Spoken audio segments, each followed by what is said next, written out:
Wojcicki and Company accounting contract. There's no action to take here, but I wanted to bring you up to date. As you know, Scott Keller has been our accountant since 39 years ago and continues to be our accountant in a very limited capacity. In the meantime, we have transitioned and have hired. We did a long search. We were initially looking for an individual to hire full-time. We ended up going with Wojcicki and Company, which is a full-service external accounting firm. They have worked with other public benefit corporations like the Hudson River Valley Conservancy, where this particular contract will be housed. And they will be taking over our accounting services over the next few months in coordination with Scott. Scott's plan is to stay here through July in a very limited capacity and transition the new accounting company into our system. It's complex. It involves both the state system, the not-for-profit, as well as National Park Service. So it blends a whole lot of different items. And Wojcicki brings that experience to the table. They, as I mentioned, they work for other public benefit corporations, et cetera. So very happy to have them on board. They are a good company. They started on the 1st of this month, and we have a one-year contract with them to go from there. I just wanted to note along with that, we have also requested in the upcoming state budget a full-time finance manager position. So we have to wait until April to see if that even gets awarded. So there's a significant lag in when we can actually hire an individual, and some other decisions to make about how we handle our books moving forward. So this is going to be an excellent transition process. So are there any questions about that? I'm happy to, I know we've never had anybody do our books for 40 years except for Scott, so happy to take some questions if there are any. Okay, I yield the floor then.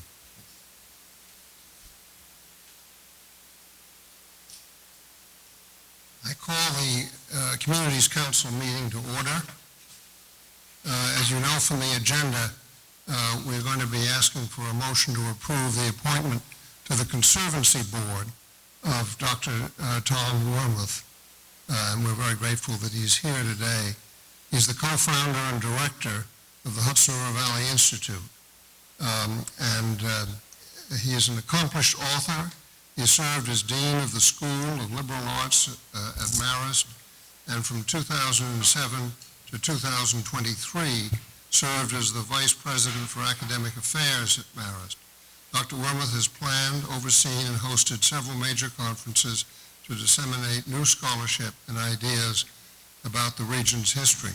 I well remember one about Andrew Downing in Poughkeepsie many years ago now.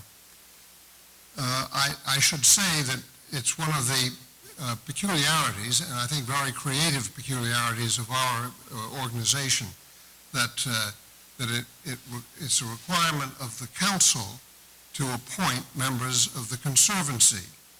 The council itself consists of people who are appointed by government at various levels and the governor's office and so forth.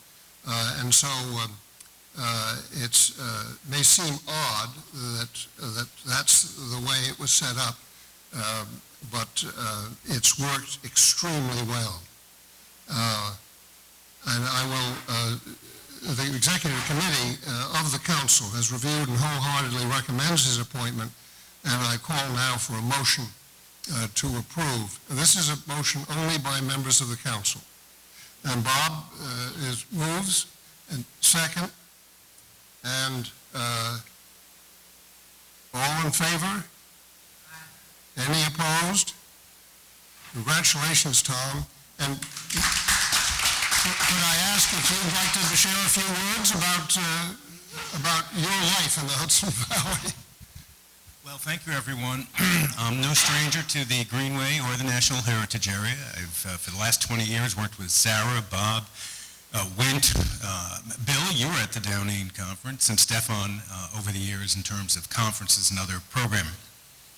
There's a lot on the horizon in the next couple of years. Of course, we have the 250th anniversary of the American Revolution, which is one of the major themes of the Hudson River Valley National Heritage Area. Also, the 250th anniversary of the Declaration of Independence, which is in July, of course, of 2026. We will be hosting at the Institute a conference, the New York History Conference, with the New York State Museum, with the theme being New York and the American Revolution. We're also working on a book, which will be, we like to think, a public-friendly book on the Revolution in New York as well. So lots of great things ahead, and thank you for all the work that you've done and for bringing me aboard. Thank you. Thank you very much, Tom, and welcome. I'd like to now introduce our wonderful staffer, Dan Jeanson, the Greenway Project Director, who will give a short presentation on our community grants programs.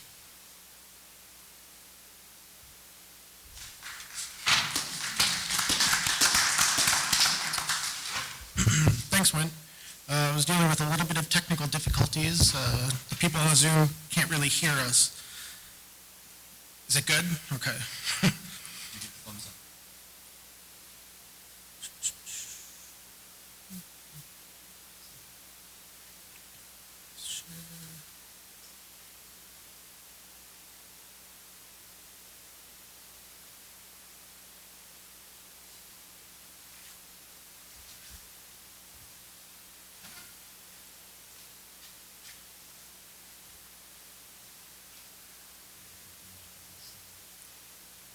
Okay.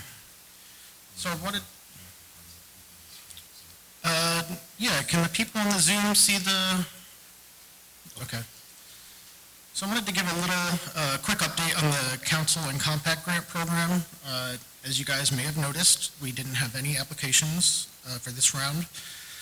So I'm going to talk a little bit about the program. I'm going to highlight a project that was recently completed and then talk about some things that we're going to be doing and going forward to try to get those applications up. So this program, it's a voluntary program. We encourage community-led projects that will comply with our Greenway criteria. Communities pass resolutions and compact laws to become either Greenway communities. For those, they pass a resolution that says that they're going to adhere to the Greenway criteria. Greenway compact laws are passed by communities that adopt their county compact into local law. There are 5 county compacts. There are 285 Greenway communities and 59 compact communities, and to date, nobody has rescinded or left either of those, so that's a good thing, I think. Like I said, these are community-led projects, and this program can cover a lot of different things, like comprehensive planning, natural resource inventories, cultural and historic resource inventories, economic development. And so far, since 1993, we've awarded $4.3 million to 462 projects. So I think it's a great reach and speaks to the work that we've been doing. I was going to highlight the Saratoga Lake Erosion and Stormwater Management Guide. This project was awarded last December and wrapped up in September. It was the Saratoga Lake Protection and Improvement District working on behalf of the town of Malta, Stillwater, Saratoga, and the city of Saratoga Springs up in Saratoga County. And it developed a set of guidelines and recommendations for property owners. And these are guidelines in lieu of gaps in local land use laws. I chose this project to highlight because it was a municipal cooperation project, so it's 4 communities working together on a project, and it wasn't a comprehensive plan project. I wanted to highlight a natural resource protection project. So I really liked this project. If anybody wants a copy of it, it's on their website, and I can also send it to you. They borrow a lot of stuff from the Champlain Canal, the Champlain Lake Protection. They have a similar project, and they borrowed a lot from that. And what I wanted to talk about and maybe facilitate a discussion here is the award limits. We've recently increased the council grant limits to $20,000. These were previously $10,000 for a single municipality to work on a project, and $30,000 for projects with multiple applicants. This previously we left open, and we just said, you're eligible for more, but we didn't really put a number on it. I think it's good to give an actual number. Compact grants, it's $50,000, not to develop the county compact, but these are for activities to further the goals of one. And this last part going forward, we're going to increase the limit to $100,000 for the 7 counties. This is geared towards those counties that don't have a compact to develop one, and $75,000 for the 5 counties that have one to update it. So this is geared toward those lower counties. This round, the next round that we're going to have open for this will be open in the spring and due in May and awarded next June. So I just wanted to open it up. Anybody has any questions? We wanted to get your feedback on what we could do to get more applications in this program. Just being relatively new, can you tell me what the compact means for a Yeah. county to develop one? Yeah, so the Greenway compacts, it's a next level of planning. We leave it up to a county to develop a plan, and they are going to abide by the goals of the Greenway, and each municipality within that county compact has to adopt it into their local law in order for them to be Greenway compact communities. So it's got a little bit more bite than a resolution just adhering to the Greenway when they become a community. It makes them eligible for more money, and we leave it up to the counties because we view them as the ideal entity to develop regional plans in our region.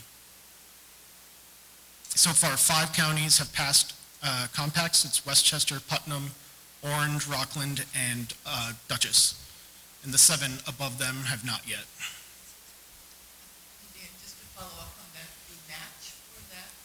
So, all of our grants are 1-to-1, so it's a 50-50 match, but we are pretty generous. It can be all volunteer for the match and in-kind. So the last point here, 75 and 100, this is new. We really want to start getting the gears going on those 7 counties that don't have a compact to start thinking about it, and we thought this would be a nice incentive. Yeah. How are you doing the outreach to let counties know of this rate? So we're going to start, one of the things that we're working on is perhaps developing a presentation with Dutchess County. They are probably the most successful compact county, and start developing a presentation that we can give to the other counties, talk about their experience, the process, and what they've done, because we really want to push them as a model. So it's going to be a lot of outreach. It's going to be going to public meetings, reintroducing or introducing ourselves in the process. So it's also going to be, what can we do? What can the board do, tell the staff to do to get the word out? It's all carrot and no stick, right? That's right, all carrot, no stick. I thought it speaks off that you carry a big stick. I'm not a council member, but I have an observation. Yeah, Please. I work with a lot of community groups and municipalities, and given what's coming down the pike, it's not enough money. it's If you never have enough the- money. If you have the funds, because it's going to be hard to persuade a community to provide even a $20,000 match when their budget is being thinner and thinner and thinner. So if we have the resources, we might consider limiting the applications, but boosting the funds up so that something meaningful. Yeah, I'm and not disputing what you're doing or where you've gotten there. I view this as sort of an ongoing process. We just increased the limits at the last board meeting. So it might take a while for us to see, what comes in terms of applications and feedback, and if we need to reassess it, we'll reassess it. Yeah. These aren't, set in stone. Yeah, my commitment is for the empire to move from the right to the left.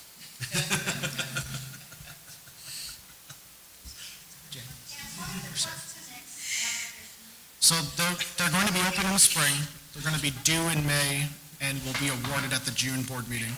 So they're going to be skipped over the next meeting.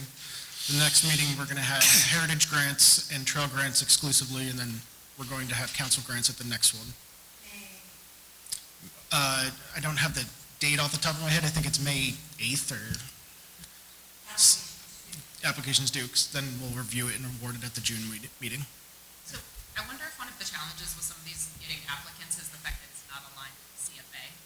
because that's what everyone is like looks to as some of the grants, and so that would be one potential thing to consider. Yeah, but one of the benefits of not being aligned with the CFA is that, everyone's focused on getting that July. So if we're sort of all off, they can think about ours, and then they can worry about the CFA. And the CFA is only once a year as well.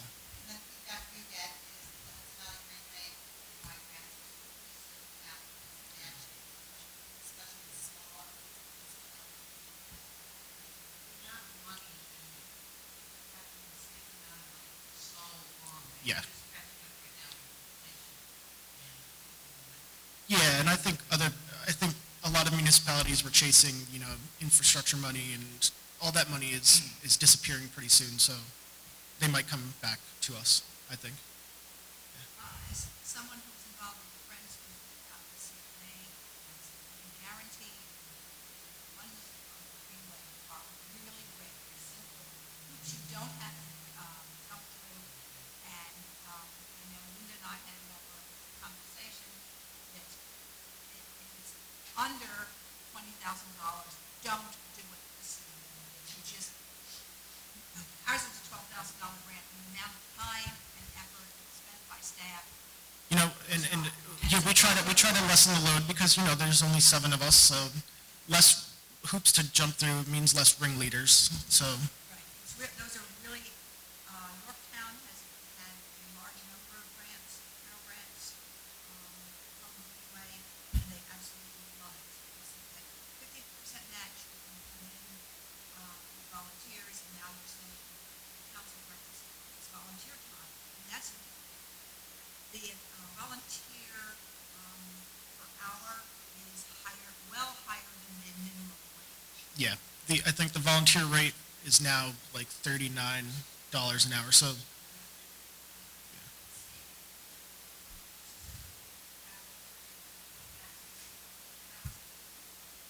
If a county were to work on a compact plan, their staff time would also be matched, not just like volunteers. Yeah.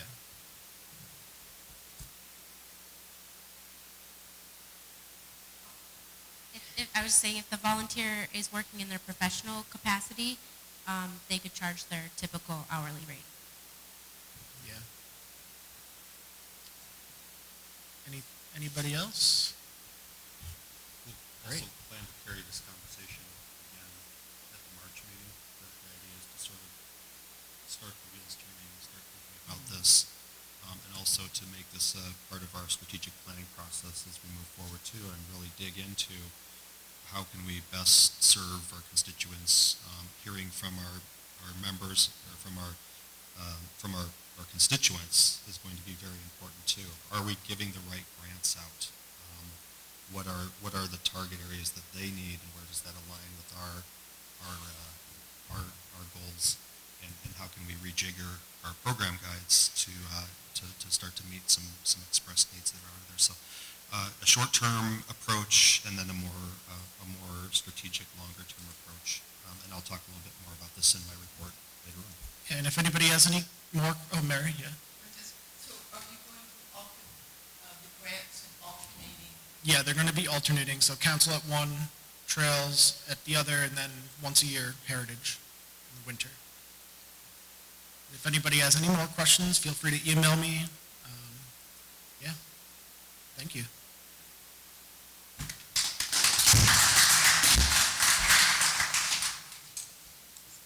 All right, that was terrific. We've been the recipient of a number of grants over the years, and they've been, I can attest, there's very little red tape. It's wonderful. Okay, so I will now call the meeting to order for the Hudson River Valley National Heritage Area and bring up Andy.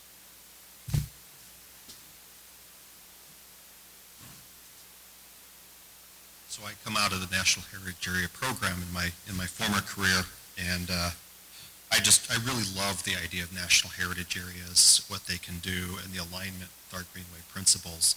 And when I start to talk about thinking strategically, one of the things that I'd really like to think about is how can we start to show the heritage area and the Greenway as one unique organization. And that goes to the grants conversation that we just had too. The conversation about raising awareness for the council grants, that is not a conversation about council grants. That's a conversation about all of our grants programs. We have several. We have some that come out of our heritage area, some that come out of our conservancy, some that come out of the council, and starting to create that more unified approach. So that outreach component to raising awareness is going to be very important moving forward.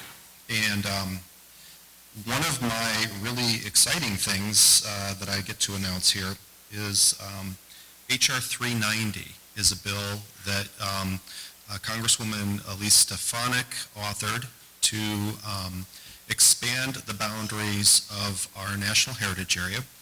And I also want to note that her co-sponsor is Democratic Congressman Paul Tonko, who, if you don't know Paul Tonko, Paul is the #1 champion of national heritage areas out there. He's the chair of the National Heritage Area Caucus, which brings together a bipartisan group of congressional representatives to champion heritage legislation for the National Park Service's Heritage Partnership Program. So what happened, though, is that that bill recently got out of the House Natural Resources Committee, which I will be perfectly honest, I did not think it was going to. So I'm eating humble pie here. I didn't think it was going to get out. Not only did it get out of the House Natural Resources Committee, it went to a vote on the floor last week, and it passed 378 to 16.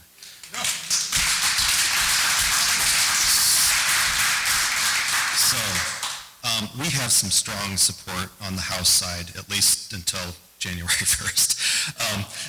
So there's really good stuff coming out of that. The next step is it will move to the Senate for a vote. We feel, and Congress, I've spoken with the Congresswoman's staff repeatedly about this. We feel that the Senate is very supportive, and it should become a bill by the end of the calendar year here. So very good things coming out of that. And my thanks to Congresswoman Stefanik for authoring this and for Tonko's leadership in helping to move this along. So very good things.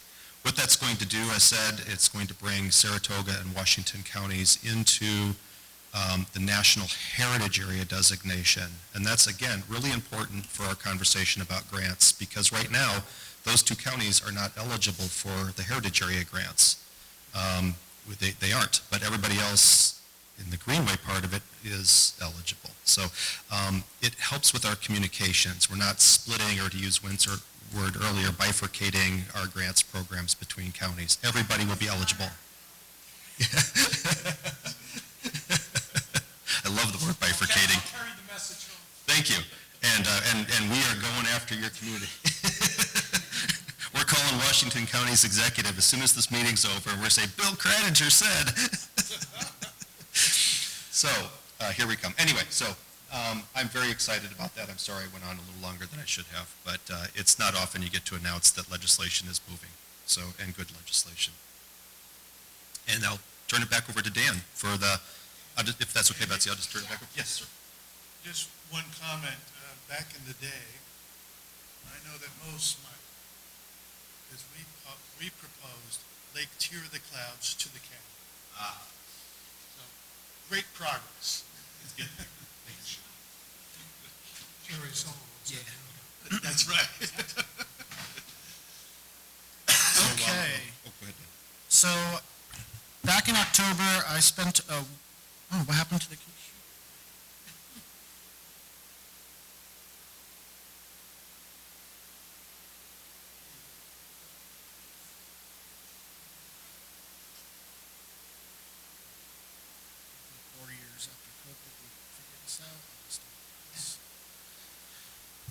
Okay, so I spent a week in Iowa at the Silos and Smokestacks National Heritage Area for the Alliance of National Heritage Area fall meeting.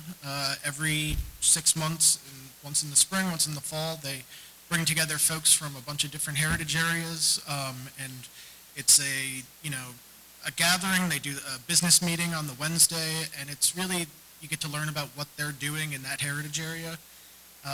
The Silos and Smokestacks is a huge heritage area.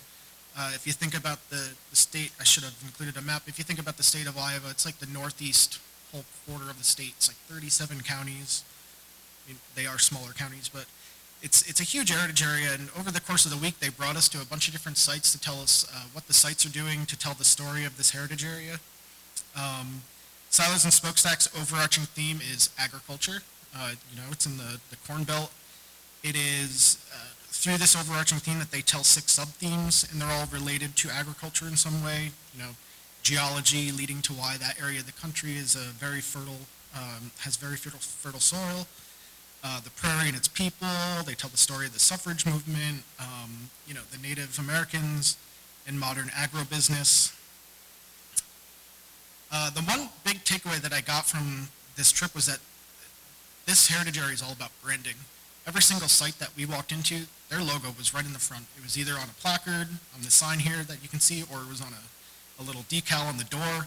But every site you walked into, you knew that this was part of a broader story of the heritage area. This was a little mural that they had just a block from the hotel. They, just like us, have just over 100 heritage sites. They have a designation system, just like we do. They also have an emerging sites program, which is sort of like a lower tier. It's like, you're almost going to be a designated site, but you're not quite yet.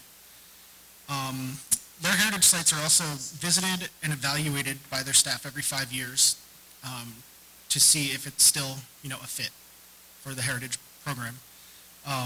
So I thought that was an interesting thing. This whole thing just maintains an active relationship with the NHA and their sites. So that was a huge takeaway that I got.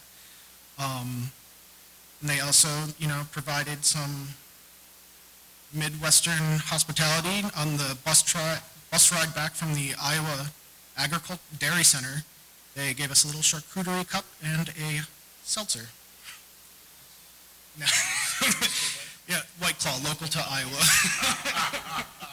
So, it was a great trip, and if you have any questions, in the spring, Freedom's Frontier National Heritage Area in Kansas and Missouri are hosting the fall meeting, or the spring meeting, sorry.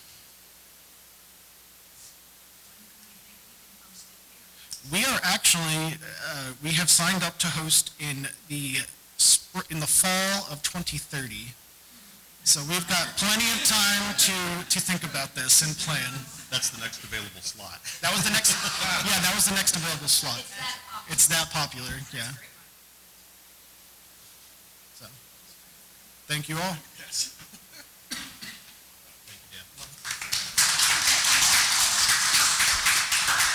So, full confession here, lived in Iowa for 16 years and went to Iowa State University. So, I see this and it's just brings me right back home. It truly is. Iowa's an interesting place. It has an agriculture story that's completely unique from New York's agriculture story. I need to share this. I didn't share it last time. It's already shared?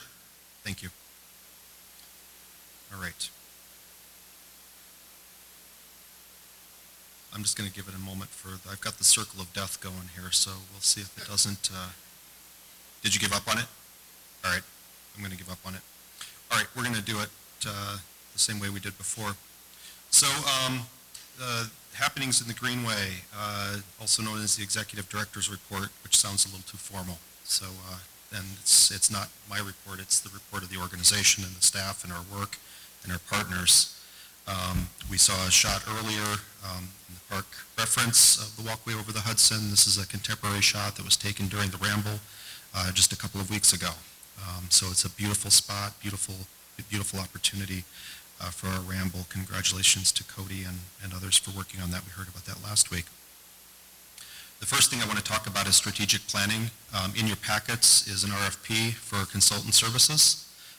It's complete. We plan to release that tomorrow. It'll go out through the New York State Contract Reporter. We'll send it out to all of you here. We ask you to share it with your colleagues, anybody who you think may be interested or may be a strong leader, presenter, or somebody who can help us think through the next few years of our process here. That'll be happening. I hope that we can have the consultant on board under contract by the end of February. and bring them in for an introduction at the March meeting, and really kind of kick off the process at that point. On here, I think I went through this last time, but I just want to reiterate that I'd like to hold a retreat for the entire organization in late summer or early fall. So more to come on that. We'll aim for mid-Hudson area to try to get maximum participation. I would expect it to be a 9 to 4 kind of event. We have funding in place for overnight, so there will be hotel arrangements for those of you who travel quite a ways. We can take some time in the evening for dinner, et cetera, to talk through all of that. So more to come on that. This is me being optimistic. This time next year, we'd be having a motion potentially sitting right here to adopt our new strategic plan. Reality says it'll probably go a little later than that, but I'm going to be optimistic at this point. So, we were talking earlier about grants, and I'm a strong believer in communications. I'm a strong believer in a strong outreach program. I'm not using the term marketing. It's outreach, it's communications, it's networking. And our visual presentation is really a big part of that. And so this year we've undertaken the development of full public annual report document, full color. It's more of a program guide. It's not a report on our numbers. It's a report on the work that we do. So we need to be out celebrating our work. We need to be talking to communities and showing them what it is that we do. When Meg and I go down to Washington, D.C. in February, we're going to be meeting with our congressional delegation. Many of them are new. Our delegation has about half of them have flipped now. So we have an education piece that we need, and this is the perfect tool to do that with, to show our value for their districts here in the community. We can talk a little bit about our numbers. We can talk about how a National Heritage Area has a 5-to-1 return on investment of $1 federal to $5 non-federal rate of return. That's a real economic number that I can put research behind, but also showing them at the local level what we do, and showing them in your district, this is where it is, and that's how we get these kind of votes. We want to maintain that momentum, as well as informing our stakeholders as we go out into strategic planning, and our person goes out to meet with communities, we can hand this out, et cetera. So lots of ways to use this tool, and others to come. The Association of Towns annual meeting also segues right into the question. I think somebody asked, what's our communication strategy? And this is a big one. It's in Manhattan in mid-February, and it's an opportunity for us to meet directly with all of the towns across the state, but more importantly, right here within the Hudson Valley, and especially since it's in Manhattan, we anticipate there will be a very high turnout for people on the eastern side of the state at this conference. That annual report will be important here, but the other thing that Dan will be working on and Beth will be working on is the creation of some outreach materials for our grants program, a one-pager that talks about the 3 different grant programs that we have, and then a more complete grant program guide that talks about how to be a compact community, how to think about being a compact community, et cetera. Hoping to have those in place for that, so that as we're at the booth meeting with people from our community, we can be handing that out and talking to people about that opportunity. So more to come on that. And there's other I think the mayors are meeting up in Bolton Landing this year, I think is where they're at. In May. So other opportunities there too, where we could really start to get out and champion our work. Yeah, and it's terrible to have to go to Sagamore, and yeah, it's late, George. My wife's not going to forgive me.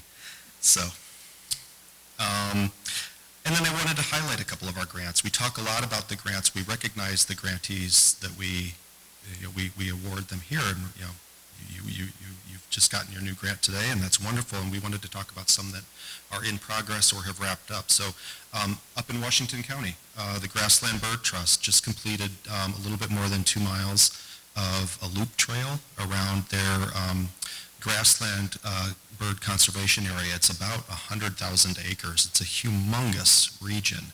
And it's absolutely beautiful, and it's dedicated to the preservation of habitat for grassland birds. And I had a chance to walk this site, and it's really an amazing place. They have some challenges. There's a solar farm right next to it.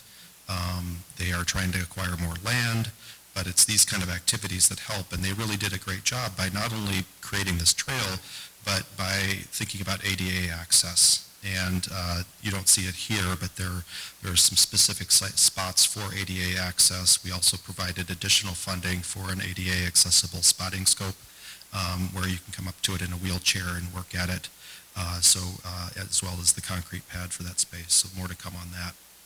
But a really great project. And then I'll wrap up here with the last one. We made a $250,000 award last year or the year before, I can't remember now, to Open Space Institute for construction and planning on a trail as part of Scunnamunk State Park down in Orange County. And that project has just kicked off. We did a groundbreaking earlier in October with the folks from there. State Parks, to Went and to Bill and Linda, just want to give a big shout out because we gave $250,000, but this was a multi-million-dollar grant from State Parks for this project. And it's really, again, a shout out because it's not just State Parks and our grant money. Orange County is involved in the middle of this. The Palisades Interstate Parks Commission is in the middle of it, as well as a really robust volunteer corps. So it's really a nice opportunity to create this. It's a linkage trail. So, yeah. So if you have anything you want to add, please do. Yep. So we're happy to see those kind of grants go out. Those are the kind of grants that we want to go out. We have the resources to give those grants out. And we want to do them, and it's good work that results. There were probably 65 people that showed up for both of these groundbreakings. So, great community support, great local support, and good work from our partners all the way around. That is the end of my report here. Does anybody have any questions for me before I wrap up? I want to take a moment really quick to thank Shannon for her work keeping everything running, and Cody, who's in the back there, for being a really awesome troubleshooter and lunch getter, or actually in this case, breakfast getter. So he went back for the napkins. I want to give him credit. They forgot the napkins, and he went back and got our napkins for us. So thank you. We have an incredible staff. They work hard. We're a tiny staff, but we're mighty. So thank you.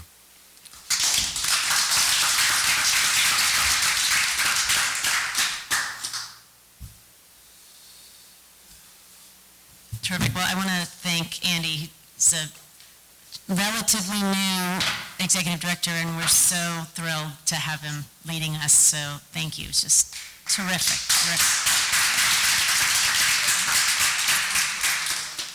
And I will call for old business, if there's any, and hearing none, we'll move on to calling for new business.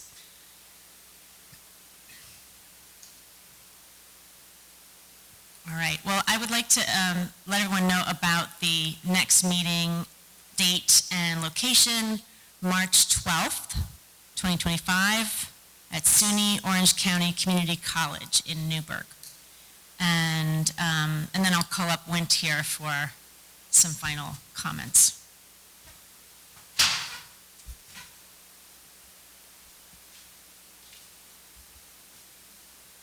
My final comment really has to do with my co-chair, but also our host today. Betsy Jacks has been the executive director of this site for 21 years, and that service ends at the end of the month. It's hard for me to recall what the condition of this property was and what the condition of the Thomas Cole message was when she first came here. It's been transformed. Not only have buildings been built, but also tremendous activity in terms of outreach to the public. The activities of this place extend up into the Catskills, they extend across the river and associate with Ilana, and they're up and down the Hudson Valley. But also, academic work has been done here of first order. There are publications, many of them are here for sale. There have been lectures, and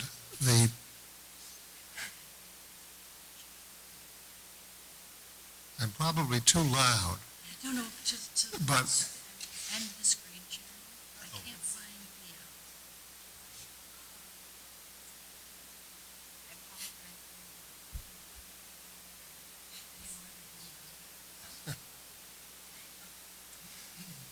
in any event, Emerson famously wrote many, many years ago that an institution is the projected shadow of one person.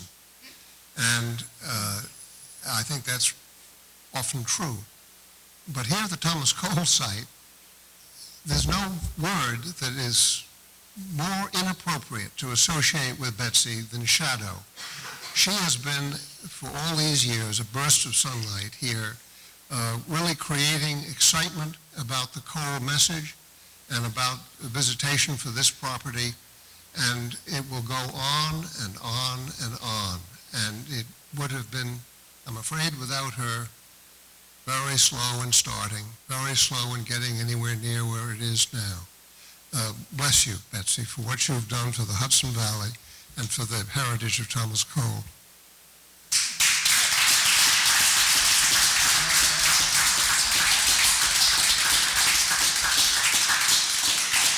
And with that, I'll call for a motion to adjourn this happy meeting. All right, thank you. Second? Thank you, Jane. I think we don't need a vote on that. Thank you all for coming. Thank you.